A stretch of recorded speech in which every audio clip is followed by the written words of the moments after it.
ನಮಸ್ಕಾರ. ಸಾಲ ಇದು ಬೆಂಕಿ ಇದ್ದಂತೆ. ಬೆಂಕಿ ದೂರವಿದ್ದಾಗ ಬೆಳಕು ನೀಡುತ್ತದೆ, ಆದರೆ ಮೈಮೇಲೆ ಬಿದ್ದರೆ ಸುಟ್ಟು ಭಸ್ಮ ಮಾಡುತ್ತದೆ. ಇಂದಿನ ದಿನಗಳಲ್ಲಿ ಸಾಲ ಮಾಡುವುದು ಸುಲಭ, ಆದರೆ ಅದನ್ನು ತೀರಿಸುವುದು ನರಕಯಾತನೆ.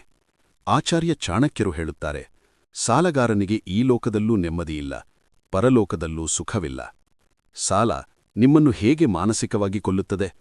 ಸಾಲದ ಸುಳಿಯಿಂದ ಹೊರಬರಲು ಚಾಣಕ್ಯರು ನೀಡಿದ ತಂತ್ರಗಳೇನು? ಇಂದು ನಾವು ನಿಮ್ಮ ಆರ್ಥಿಕ ಸ್ವಾತಂತ್ರ್ಯಕ್ಕೆ ಬೇಕಾದ 3 ಪ್ರಮುಖ ಸೂತ್ರಗಳನ್ನು ತಿಳಿಯೋಣ. ಮೊದಲನೇ ಸೂತ್ರ: ಸಾಲವನ್ನು ಉಳಿಸಬೇಡಿ. Never leave a debt unpaid. ಚಾಣಕ್ಯರ ಒಂದು ಕಠೋರ ಎಚ್ಚರಿಕೆ ಹೀಗಿದೆ: ಋಣಶೇಷಶ್ಚಾಗ್ನಿಶೇಷಃ ಶತ್ರುಶೇಷಸ್ತಥೈವ ಚ ಪುನಃ ಪುನಃ ಪ್ರವರ್ಧೇತ ತಸ್ಮಾತ್ ಶೇಷಂ ನಕಾರಯೇತ್. ಇದರರ್ಥ, ಸಾಲದ ಉಳಿಕೆ, ಬೆಂಕಿಯ ಉಳಿಕೆ ಮತ್ತು ಶತ್ರುವಿನ ಉಳಿಕೆ, ಈ ಮೂರನ್ನು ಸ್ವಲ್ಪವೂ ಬಾಕಿ ಉಳಿಸಬಾರದು. ಬೆಂಕಿಯ ಒಂದು ಸಣ್ಣ ಕಿಡಿ ಇಡೀ ಮನೆಯನ್ನು ಸುಡಬಲ್ಲದು, ಒಂದು ಸಣ್ಣ ಗಾಯ ಇಡೀ ದೇಹಕ್ಕೆ ವಿಷವಾಗಬಲ್ಲದು. ಹಾಗೆಯೇ ಒಂದು ಸಣ್ಣ ಸಾಲವು ಕಾಲಕ್ರಮೇಣ ಬಡ್ಡಿಯಾಗಿ ಬೆಳೆದು ನಿಮ್ಮನ್ನು ಬೀದಿಗೆ ತರಬಲ್ಲದು. ನಿಮ್ಮ ಮೊದಲ ಆದ್ಯತೆ ಸಾಲವನ್ನು ಪೂರ್ಣವಾಗಿ ತೀರಿಸುವುದಾಗಿರಲಿ. ಎರಡನೇ ಸೂತ್ರ: ಖರ್ಚು ಮತ್ತು ಆದಾಯದ ಸಮತೋಲನ.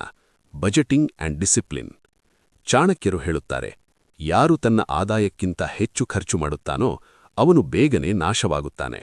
ಸಾಲಕ್ಕೆ ಮುಖ್ಯ ಕಾರಣ ಅತಿಯಾದ ಆಸೆ ಮತ್ತು ಅಹಂಕಾರ. ಬೇರೆಯವರಿಗೆ ತೋರಿಸಿಕೊಳ್ಳಲು ದುಬಾರಿ ವಸ್ತುಗಳನ್ನು ಸಾಲ ಮಾಡಿಕೊಳ್ಳುವುದು ಮೂರ್ಖತನ.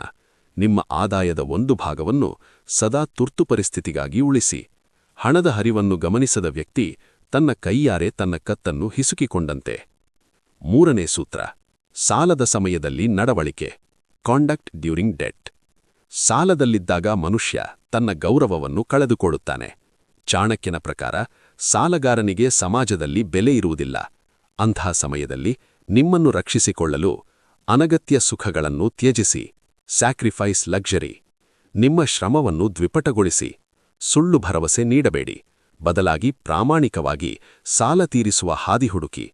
ಚಾಣಕ್ಯರು ಹೇಳುವಂತೆ, ಹಣಕ್ಕಿಂತ ದೊಡ್ಡದು ಗೌರವ. ಆ ಗೌರವವನ್ನು ಉಳಿಸಿಕೊಳ್ಳಬೇಕೆಂದರೆ ಸಾಲದಿಂದ ಮುಕ್ತರಾಗಲೇಬೇಕು.